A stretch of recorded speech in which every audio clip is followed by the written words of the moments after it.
I don't think it's anti-intellectual or anti-rigorous to have fun. That's right. I don't think community is antithetical to success. Right. I think actually it depends on your ability to stay tapped into that essential nugget. And I feel like as an artist and someone who's like, I can't run away from being an artist, it keeps me plugged into like, let me, whatever I'm doing, can I be a conduit to help us get back to like seeing each other? And also I'm like, you know, my dad got kicked out of 2 PWIs for advocating for the rights of Black students and Black faculty. So also, I can't be so shooketh by these institutions to ignore like there are gifts inside of me that can honor what he did, right? But also help everyone just literally sit in circles and recognize each other's humanity. And so I think I'm just trying to like keep my roots. Yeah. You know. This is High Tech High Unboxed. I'm Alec Patton, and that was the voice of Aysha Upchurch, plus a little bit from Enrique Lugo. This episode is a recording of a conversation that Aysha and Enrique had at the 2024 Deeper Learning Conference about bringing their whole selves as artists into school. I was right there in the room where it happened. I love this conversation, and if you listen closely, you'll even hear the question I asked right near the end. Here's Dr. Michelle Pledger, in the room at the time, hosting, to introduce it. So today you are here at this den because you want to hear the conversation between these two beautiful humans. We have the lovely founder of Hip Hop X, also known as the Dancing Diplomat, Aysha Upchurch. So let's give her a round of applause. And then we have my dear friend and my graphic artist for all things. He did the cover of my book, the cover of my podcast. He says, I want him to graphic design my whole life. But he's also the Dean of Culture at High Tech High Chula Vista. Yep. And we know him as Chikle, but his government name is Enrique Lugo. So let's give it up for a round of applause. Thank you. And so with the den, just for, in case there are any first timers, the way it works is Aysha and Chikle will have a conversation for about 25 minutes. And it's just kind of like we're eavesdropping on their conversation. We don't know what they're going to ask each other, what they're going to talk about, and we're just listening in. After 25 minutes, I'll signal them that it's time to transition to Q&A, and then I'll come around with the mic. And you can ask whatever questions that you want. And then we reserve the last 5 minutes for them to share any final words for the audience. And our rules here are opposite of Vegas rules, right? So what happens in the den, what's learned in the den, what's shared in the den, all of the insights, we want you to take that, share it widely in your context for people who weren't able to be here, so they can get all of that learning too. All right, let's give one more round of applause for our beautiful speakers. Yeah. Take it away. Yeah. You know what's wild is like we really just heard those instructions for the first time. And we're so excited that Michelle knows what's happening. Yeah. Because we were just going to Thank talk you. and like we don't know if anyone would have been involved. No, just kidding. So this is great. This is like our second date. It's awesome. Yeah. I think it's feeling. How you feeling about it so far? Like, It's been going good. Yeah. Met each other for the first time yesterday. Mm-hmm. We ate tacos on our first date. You know, Yes, tacos yes. are supposed to not be first date food, but here we are. I didn't know that. Right? Dang. Like, get messy in front of people. I was like, ooh, Yeah, dropping yeah. sauce is fine. So I feel like, you know, what we were talking about, we named this session something. Do you know what the name of this session is? It was about creativity and leadership and how we merge that mindset into what we do on a day-to-day. Yeah. And I think like in our talking, we were like kind of in the spirit of Jay-Z. It's important that we reintroduce ourselves, like with self, for self, where we get away from defining ourselves by what we do and like really who's the essence. So I'm going to just, on this here podcast, I'm going to Yes. use my podcast voice. So Chikle, let's allow you to reintroduce yourself. Who are you? Yeah, so I'm a San Diego native, born and raised here. Only time I spent away was to go away for college, something that in my group of friends, I was the only one to go. and has allowed me to live a life that I never dreamed of. Education, and in particular being an assistant principal, aka Dean of Culture, is not something that I ever considered for myself. I loved art always. In San Diego, I would argue that San Diego in the 90s when I was a teenager had the best graffiti. Obviously, I'm Them biased. fighting words. Obviously, I'm biased. And that was the thing I loved, right? Art, making T-shirts. I'm a screen printer, so I'm an artist, screen printer, graphic designer. I'm a dad. My son's in the back playing a video game, and an educator. So there's so many layers to who we are, and that's part of what we were talking about yesterday, of like all the things that we bring to our work. Tell us about yourself. Yeah, so I like to say I'm a seed planter, I'm a soil agitator, I'm a curious and passionate artist and educator. I'm a joy ambassador. I'm the recess president, energy DJ. I just try to show up. I'm someone that tries to show up and be a conduit for joy, for liberation. I think of myself as the two-step whisperer. I really believe I can get anybody to dance on beat.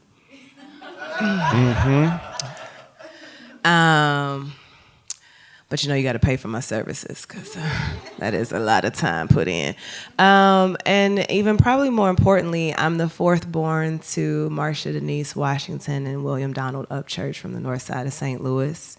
And being fourth, oh wow, that is a rare woo.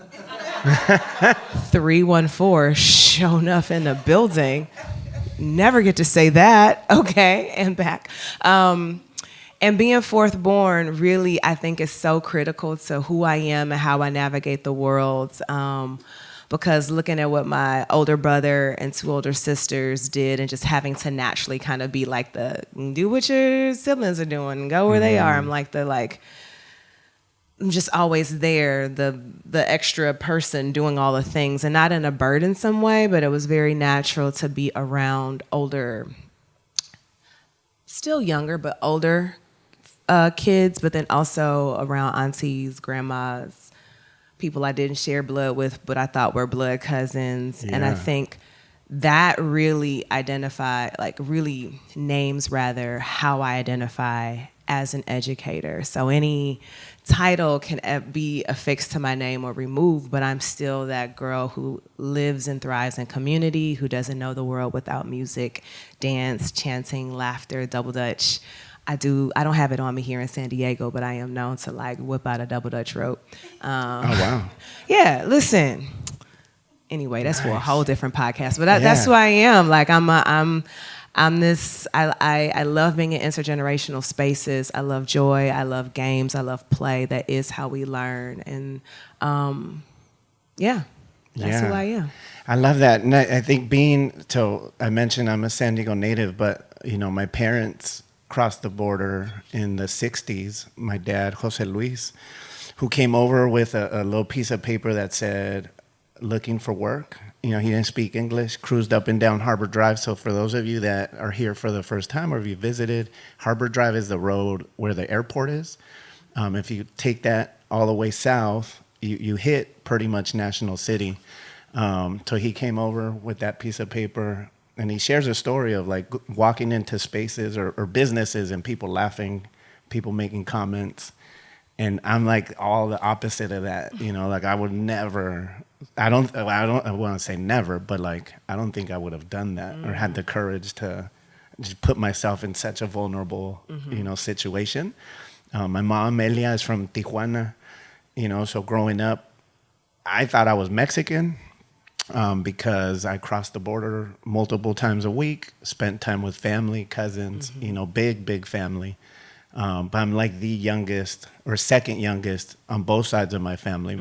So my sister, who's 10 years older, is really the only reason I went to college, because she did.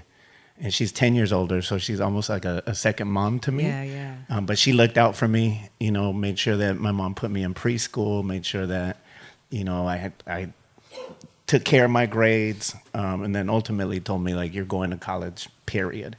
So I went, but I still didn't know what I wanted to do or who I wanted to be, other than enjoying art, music, live music, and I think being in community, as you were saying, is something that's a really big part of who I am and what I try to bring to school with me.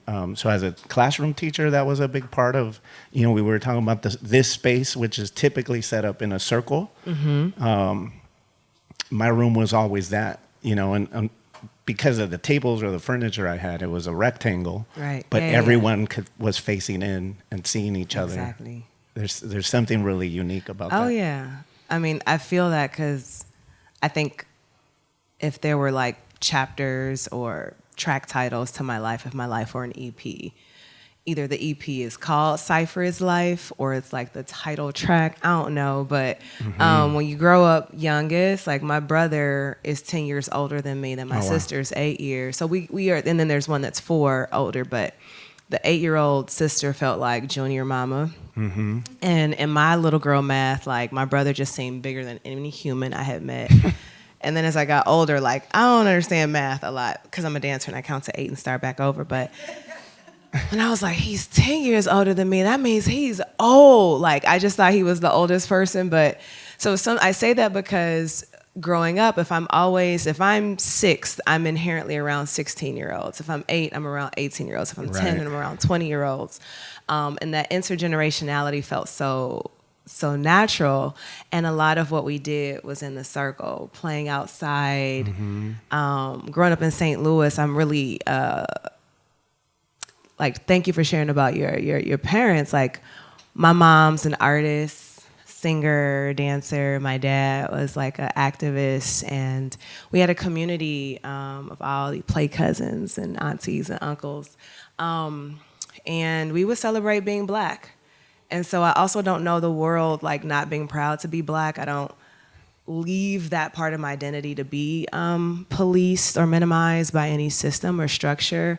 And it's just in games we would play. Like there's like a chant that we would sing called my people, what kind of people, talking about Black people. And I'm like, just to sing that as a kid, like with aunties and cousins and uncles and everybody is like, it's joy to celebrate who we are. And we're growing up in these like games and in drum circles, like everything, like you're able to see everyone. So when I step into a classroom, having taught from what I call ankle biters, because they feel closer to my ankles than my like forehead, from ankle biters to aunties, I always put the room in a circle because again, it's about, I think, coming back home to the things that make you feel the most humanized and held and heard.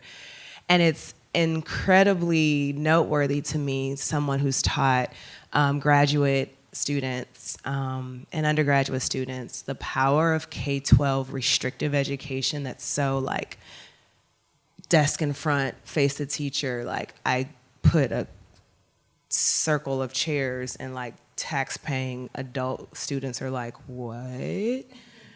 And so I play games with them where I try to remove myself from the circle and they're still like trying to perform their knowledge to me and craning their heads around to track me. I'm like, the community is right there. Like talk with each other. Like that is how we build. And I think so much about like growing up in those West African traditions of dance and singing and then in hip hop, that for me is like a natural, that's so formative to how I'm able to see and navigate the world, that like physically organizing spaces into a cipher, but then also thinking around how to invite knowledge metaphorically into a cipher in leadership positions. I'm like, I'm just trying to stay true to my roots, no matter the title or the position or the place. Like we're supposed to be in community and share that power. So like, it's funny to me how simple it seems like.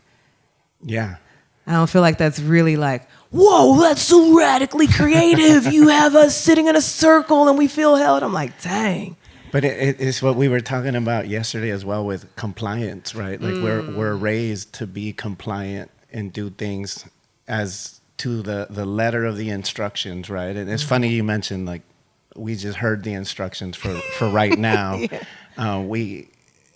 That's how we're wired, and one thing that I've been embracing more and more in my 5th year as a dean is the idea that we need to model those expectations for not only our students, but the adults as well, because most of our adults attended traditional public schools that were about sit, be quiet, take notes, listen, and then memorize, and then give it all back to me on a test or a quiz, right? Whereas we learn in community, we learn through experience, we learn through exchanges, and helping folks be comfortable with that is huge. It's huge. And it's so it could all be so simple. The Reverend That's right. Lauryn Hill. Yes. Thank you for those who picked that up. I think it all could be so simple. And I think also the notion of art, I think also, and like how we're surrounded by it. For me, I think it's simple because I don't know the world without it. Like, you grow up, you going outside, even if we don't call it art, you've been to sing, dance, mimic, step, clap, try to like imitate. And that's like a natural way of connecting. And I think about the power of returning to that simple truth of we are creatives. Like the creator creates to its own nature. So whatever you call it, like we were talking yesterday, or whoever you call it, we come from a creator. So it would violate the constitution of being a human to not create or tap into your creative power because it was always there. And it's just so simple to like come back to that. Simple to come back to that, right? But work of unlearning and the undoing. So like, I feel like James Baldwin talks about like what's the role of an artist. And as a Black woman, I identify very proudly, whether that identity is assumed upon me, I do take it again because I just know the world, being proud of being Black. I am Black, I'm a woman, and I think creating art from where I come from, it's about trying to like get us back to the simple thing of like looking at each other and laughing and playing. Be like, well, what you got? What you know? Okay, somebody step in a circle. Oh, hey, like that is powerful. I don't think it's anti-intellectual or anti-rigorous to have fun. That's right. I don't think community is antithetical to success. Right. I think actually it depends on your ability to stay tapped into that essential nugget. And I feel like as an artist and someone who's like, I can't run away from being an artist, it keeps me plugged into like, let me, whatever I'm doing, can I be a conduit to help us get back to like seeing each other? And also, I'm like, my dad got kicked out of 2 PWIs for advocating for the rights of Black students and Black faculty. So also, I can't be so shooketh by these institutions to ignore like there are gifts inside of me that can honor what he did, but also help everyone just literally sit in circles and recognize each other's humanity. And so I think I'm just trying to like keep my roots. Yeah. When I remember something you said about helping young people feel held in the space, right? So seeing each other and really acknowledging we're all here together, right? Yeah. In essence, we're a reflection of one another. And how do we tap into that when we're dealing with each other as colleagues, but also engaging with our students, and really recognizing who they are and what they bring with them to this space. And I know that currently it's a very different time for young people, with technology and post-pandemic life. But our ability to just connect in that way as human beings, right? Like understanding that some people are a little bit younger and we need to be a little more patient, and maybe more so than ever. I think in my role that's been really the thing that I'm trying to move towards is bringing myself, my authentic self. So even though you said don't come in all your Padre gear, I did. This is who I am. I was kidding. I was like, please wear as much Padre gear as possible. Yeah. But yesterday I was when I asked, I was mentioning that when I became a dean, I went shopping and bought like all the dean clothes, right? Like the collared shirt, the ties. And then I remembered, and I did a podcast actually for Unboxed about when I started working as an academic coach, and I would wear my flannels, my cuffed 501s, that's just who I like, the style Who that you I are. like. And a kid told me like, hey, like no one dresses like that here. And it was a kid that I was trying to support. So that was my way in.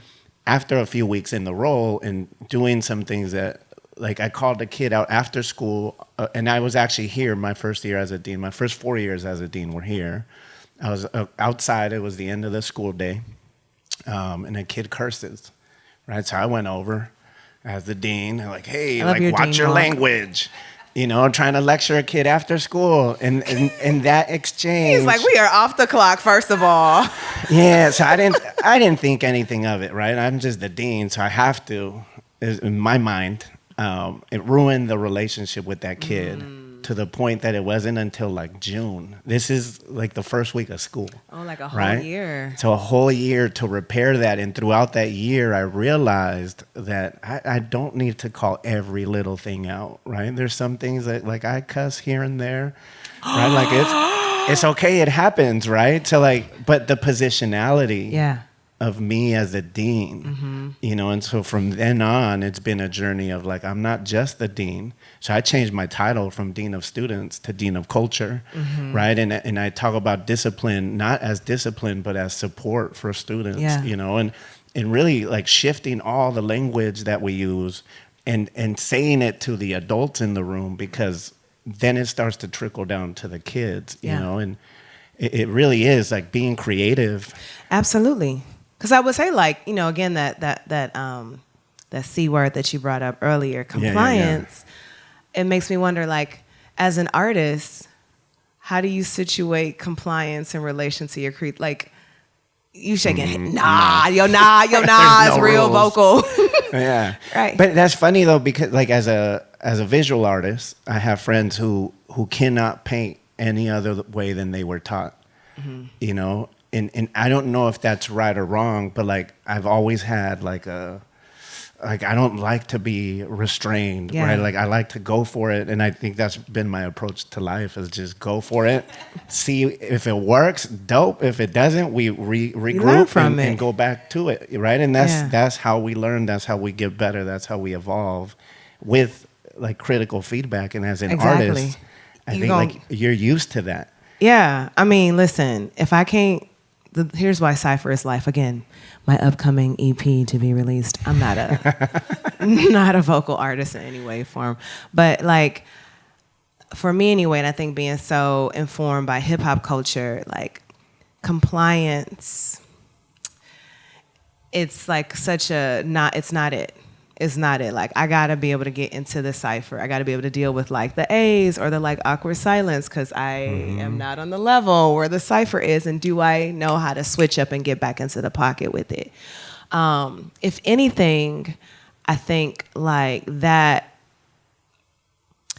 is about your ear and like your whole sensorial full body ear to read and feel the room. And again, community. And so the rules of the cypher, because they're not meant to like be a code of compliance, but it's really a code to like invoke more sense of community. Right. And meaning I don't just showboat in the middle and do me for me. It's like I say ciphers have to be I for we. So I get better if we get better. We get better if I want to get better by being in community with you. And so That's right. I think about like, I was telling you about the 5th grade classroom that I taught in DC that was primarily young boys. And so you can imagine the retail therapy that I tried to engage in. Because these young boys already were able to vocalize very clearly that the school gives up on them, polices them. They're like, they just send us to the office. Yep. And I was like, I will not be another black body in this school that's just thought of as like the disciplinarian auntie. Like, I'm not here for that. And so I'm going to be creative, even in an environment that is saying, just get these kids to be quiet. I'm like, it's a dance class. I'm going to need some energy and trust that I know how to like work with them when they're having a more of an alien day than their best human day. See, we all have an alien day. I got some days I'm like, Aysha, you need to try all the way over.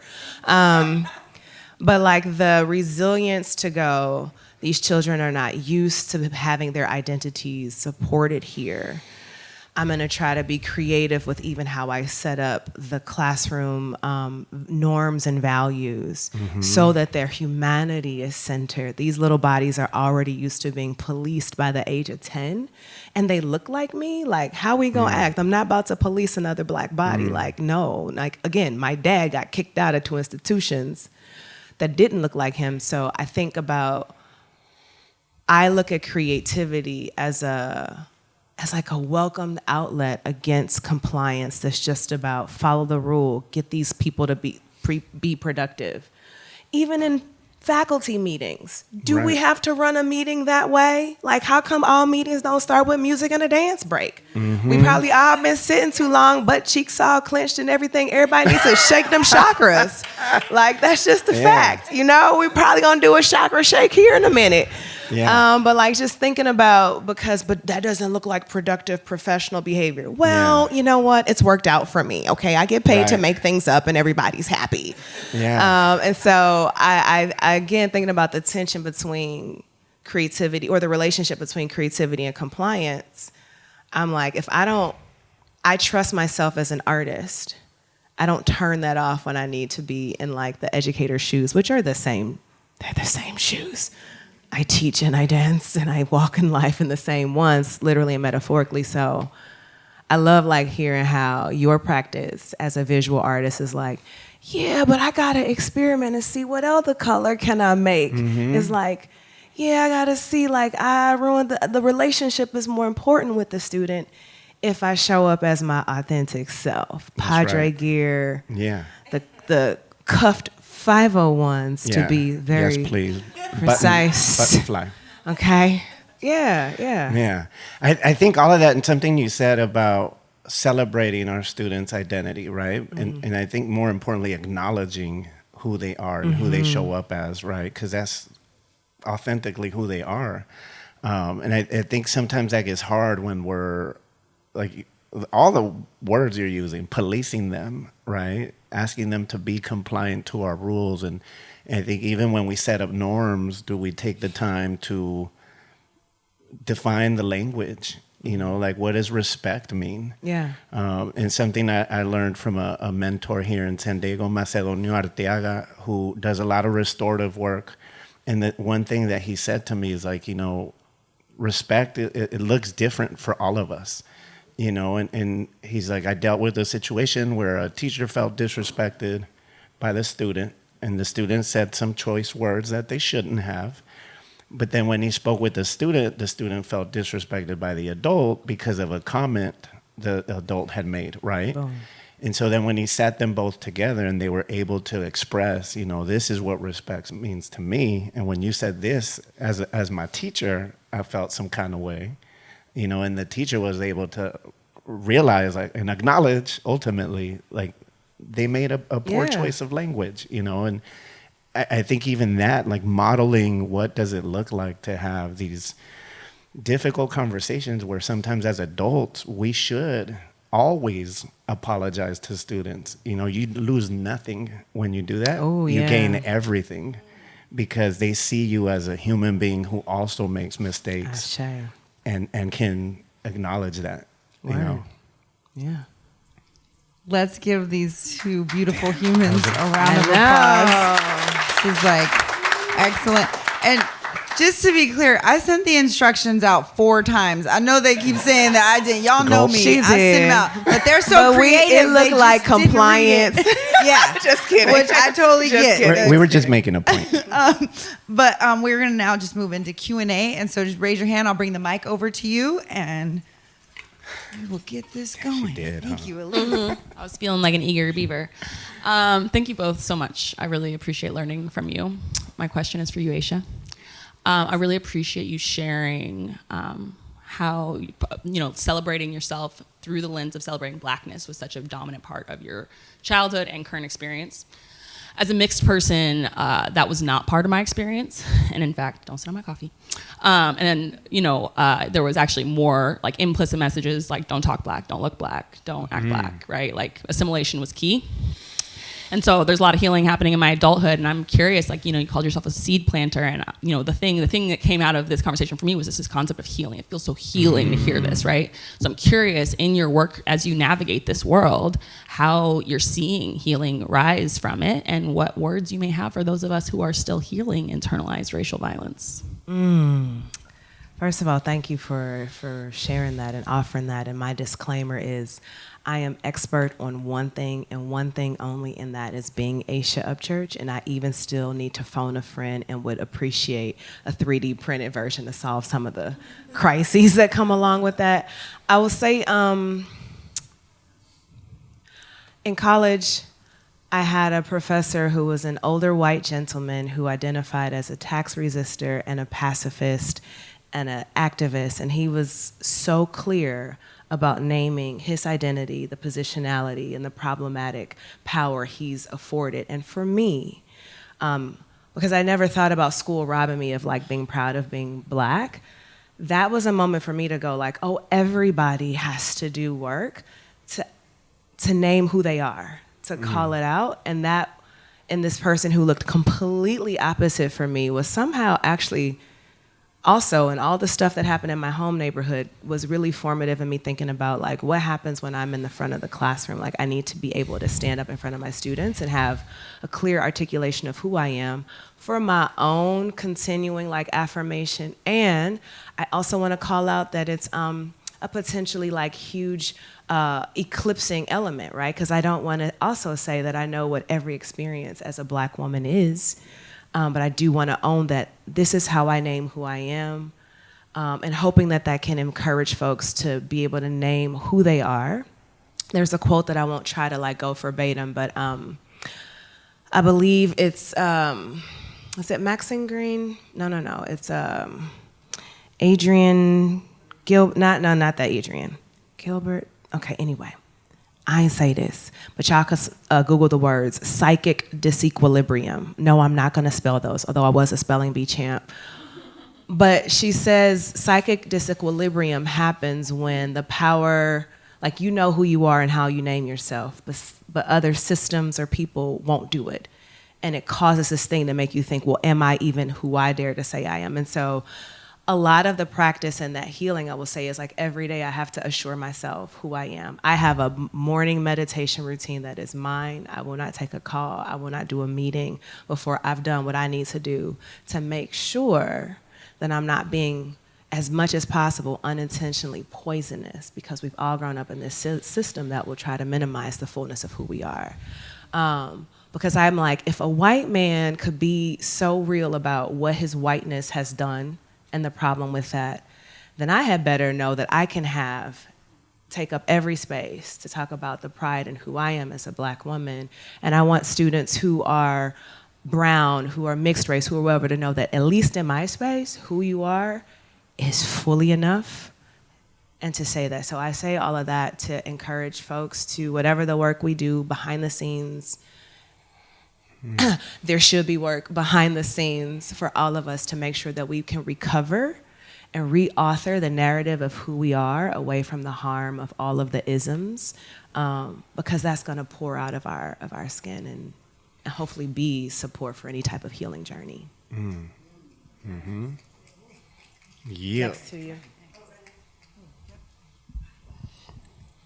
My question is for Chikle. I'm Cuban. I came from Cuba at the age of 15, man, and I'm a teacher. I also wanted to be an admin 5 years ago. So I started working on my PhD. Throughout my whole life, I graduated from UConn. My whole life I've been told that I needed to be less ghetto. Mm-hmm. That was like the big thing, right, in Connecticut. Like, you needed to be less ghetto. My college professor came up to me and I said, how can I be a better teacher? And his answer was, be less ghetto.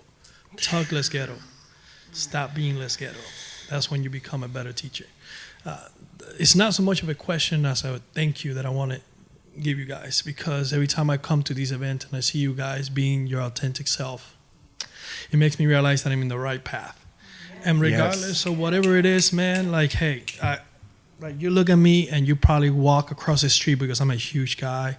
I dress like this, you know what I mean? Like, but I have a PhD. You know what I'm saying? Yeah. Like on my way to get that PhD and be a principal. But That's I always right. thought, man, I don't fit into the, like, I've been fighting with that mental battle, right? I don't fit into what everybody expects for a principal to look like. Good. All the kids in my school want to come to me to the Yes. point where I feel even some of the admin get jealous and be like, hey, don't spend so much, right?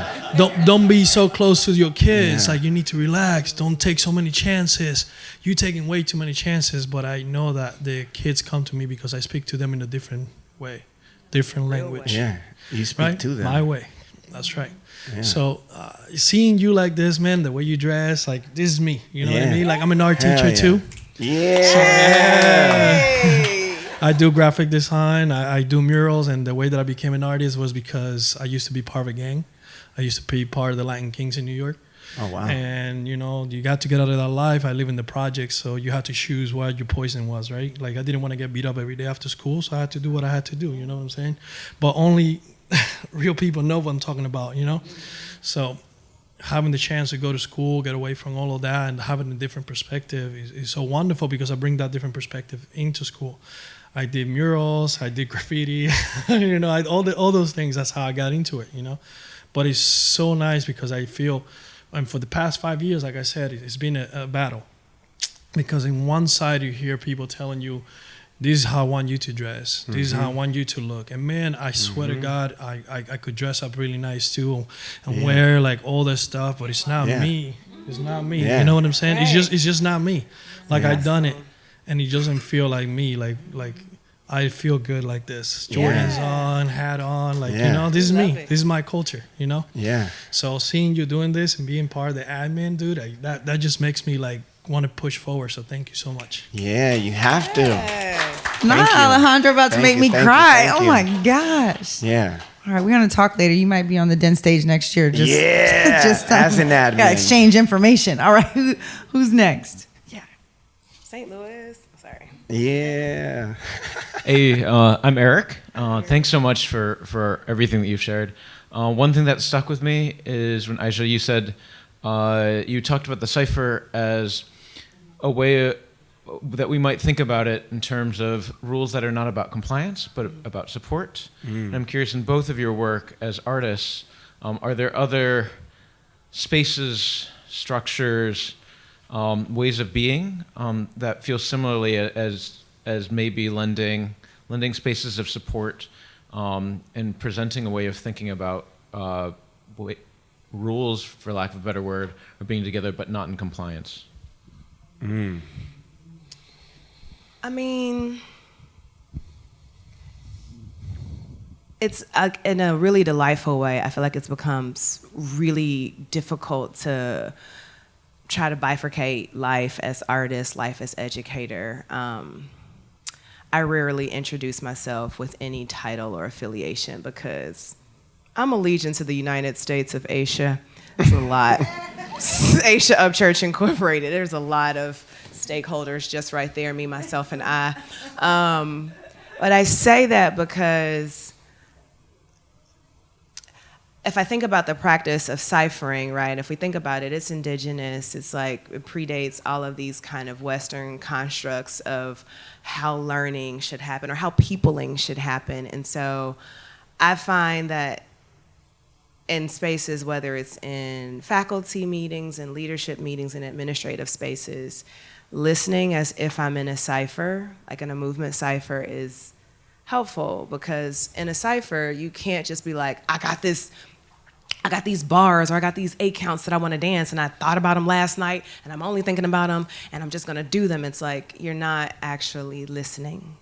And that's violent, and that is disruptive, that's harmful. And so I think about the way that for me Cypher's life shows up in how I even work with colleagues.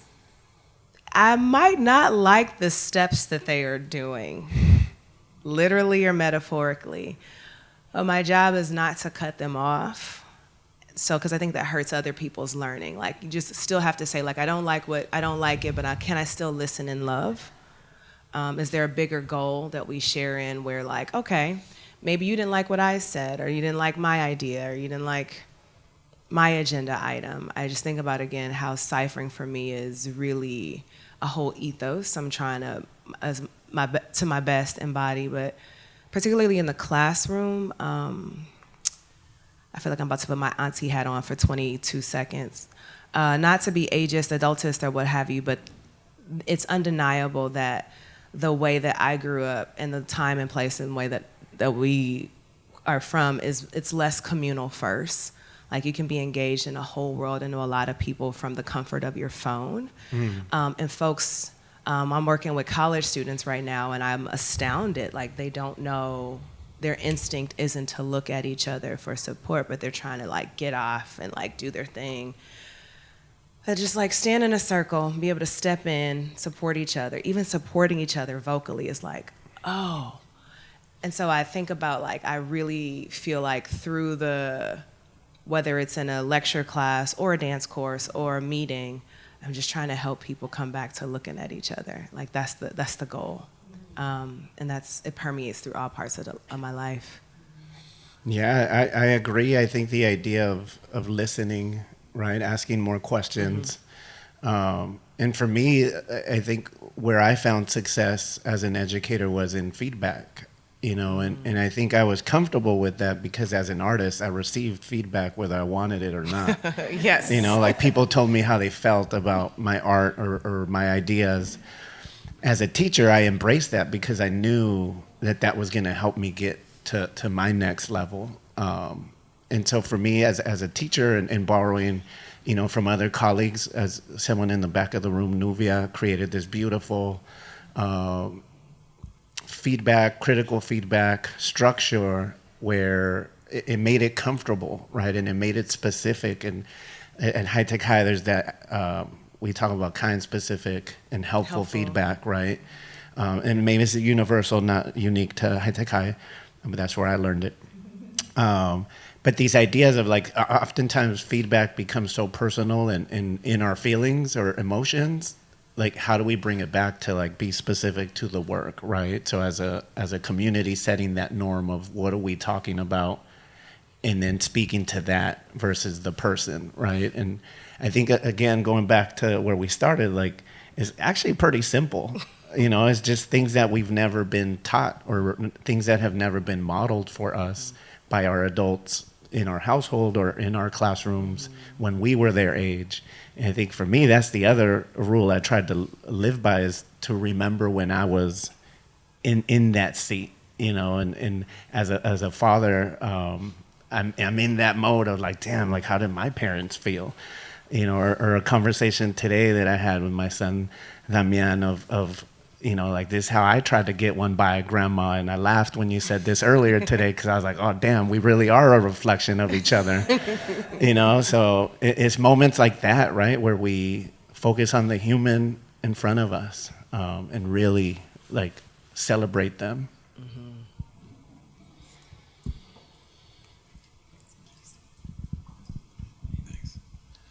Hey, thank you both so much. I want to know, Chikle, you mentioned the 90s graffiti scene of San Diego, which people might be unfamiliar with more widely. So you can go there or you can go somewhere else. It's a question for both of you. Who's somebody who's an artist defined broadly, any field, who's really influenced you, who just more people should know about? Yeah. Oh, that is so good. You should go first, Chikle. For me, it's my dad, because my dad, like I said, he came here with, I honestly, I need to ask him, like, why, right? And I know why, for opportunity and a better life, quote unquote. But he is the spirit of just go for it, right? Like, he didn't go, he has an education up to 6th grade in Guadalajara, Mexico, came to Tijuana when he was 16. He was working since he was a kid, selling kites and water on the soccer field. Like this dude is a hustler, right? But he also he's so charismatic that even today with his, broken English, like, he walks into a room, like, if y'all met him, he's walking out with you as a friend, and so I grew up seeing him paint in our kitchen, which is funny because my wife and I paint in our dining room.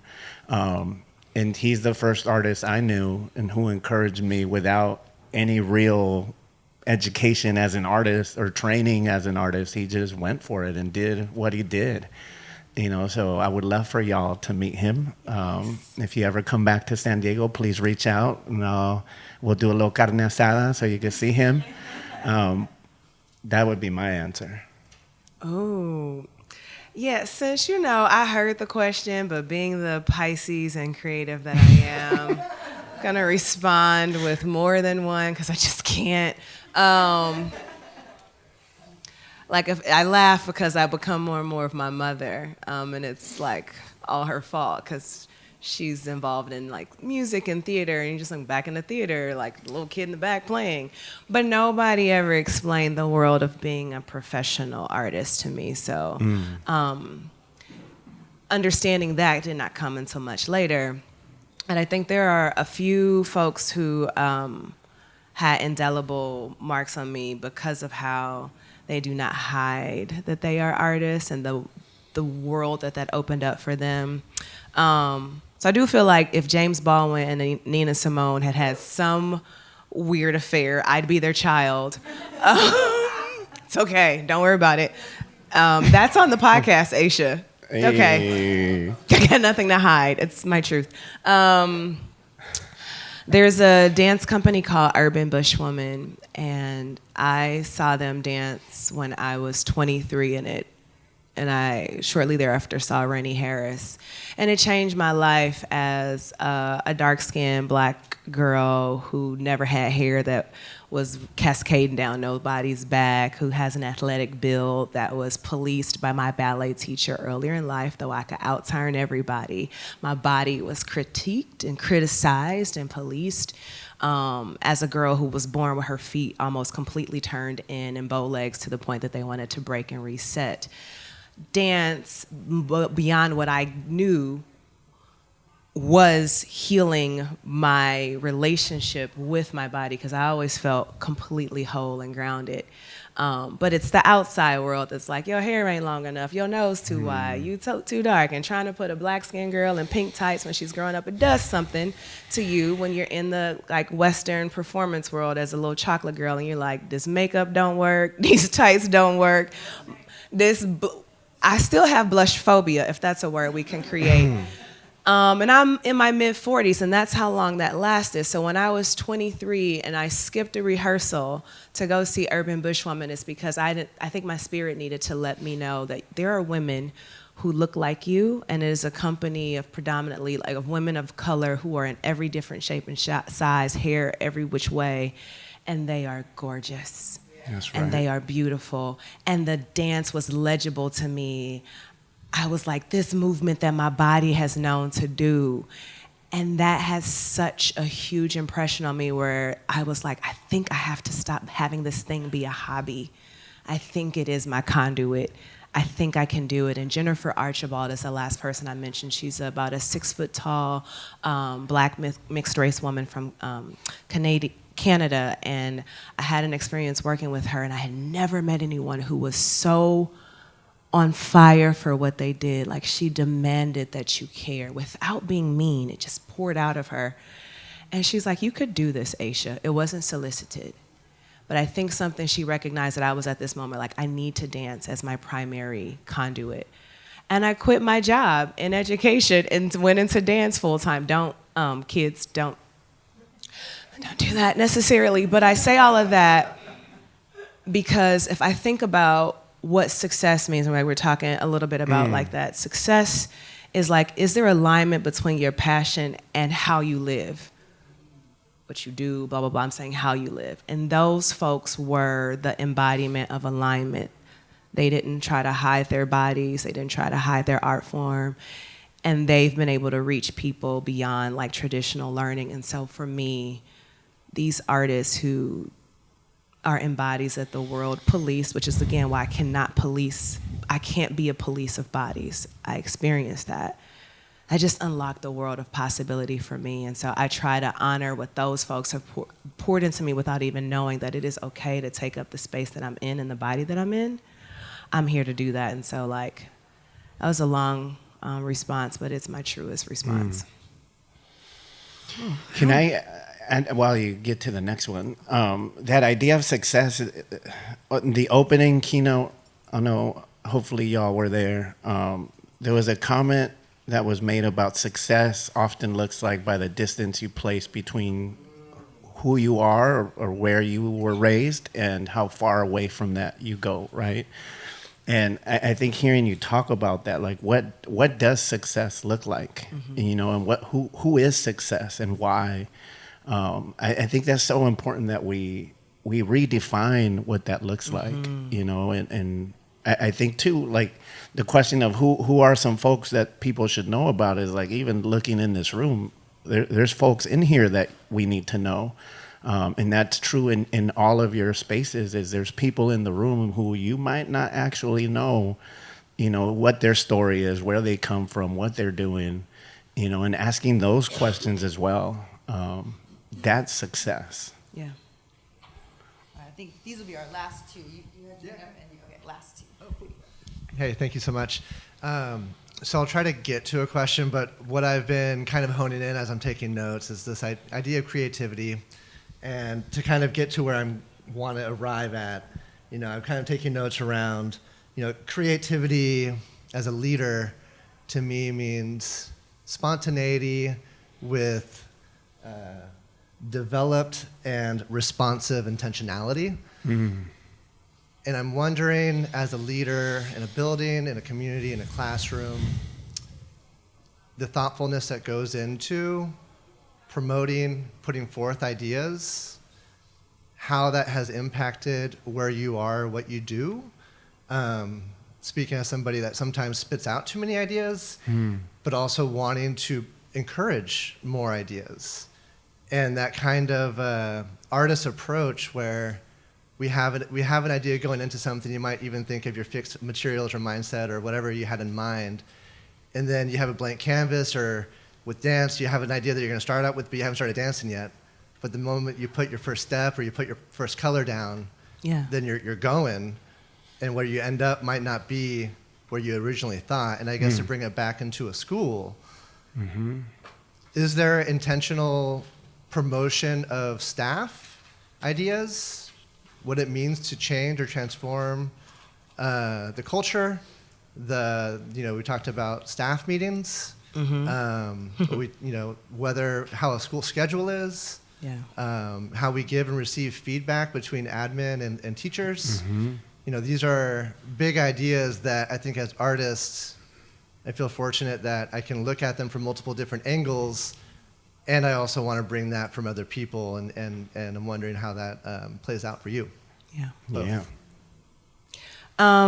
Listen, as a performer, as a choreographer and a performer, every piece ain't it, even if I put it on stage. But I need the process. It took me 3 years to get one piece right. I didn't get it right in rehearsal. I have to put it on stage. Dancers give feedback, what have you. I say that gives me my performer artist identity. I'm thankful that I don't displace it as unimportant to my life as a human, because it gives me the gift of, I have a high threshold for unresolved. I have a high threshold for understanding that evolution is inevitable. Our idea and mindset around changing habits so that evolution can happen, I have a high threshold for, like, this gonna take some time. But I also, because of ciphering, I get it. Some people not quite understanding the flow of the music. And as much as I want to jump in and take the needle off the record and be like, yo, it's this way, I also know, sorry. Whoa, my personality just jumped out there. Sorry, friends. I also know I'm thankful that my artistic practice has gifted me like completely unremovable thresholds and tolerances and mindsets even around what it means to navigate change in a system. I've helped co-design a graduate program at one of the most quote-unquote elite institutions on the planet. I've developed courses and projects that didn't exist in spaces that didn't think that it could exist, and that is because I understand that inevitably, experimentation and ideation has to live out. It is not meant to be just an intellectual activity. It has to be practice. Sometimes it's gonna be a hot mess, but it has to have a hot mess. Getting people to understand that in the climate of education from K-12 to higher ed, unfortunately, those systems are not built with a threshold of tolerance for time as time actually happens. So that is the dissonance. To cheer and cultivate patience inside of a system that is obsessed with microwave results that are unrealistic. So that's where just trying to not necessarily lose sight of what the big idea is. I think we have to keep our eyes on that, but also go, it should be.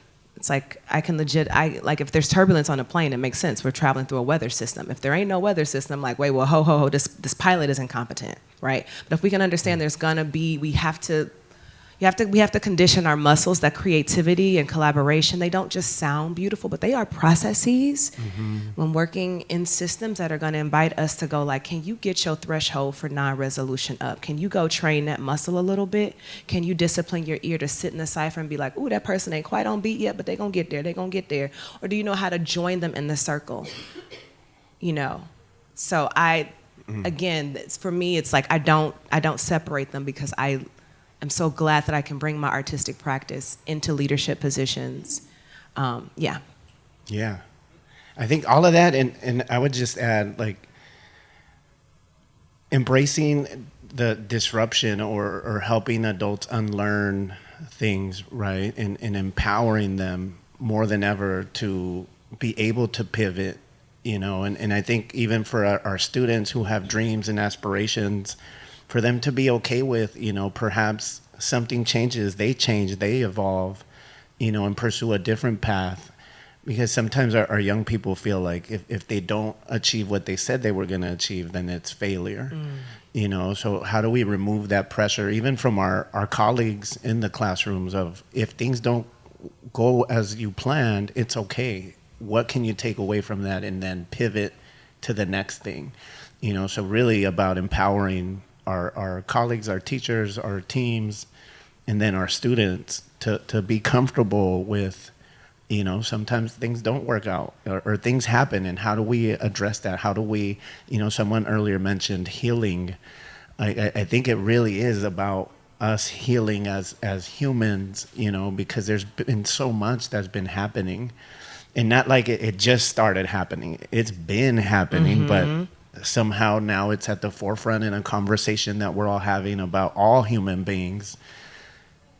Embrace that space and truly, though, make the time to work with your teams to empower one another so that then they could do the work with the kids. Okay, this will be like a really brief question, a really brief response, and then the final words. Or just go for it, because y'all are creative. That's how we were going to start out. Reject the rules. I'll set a timer.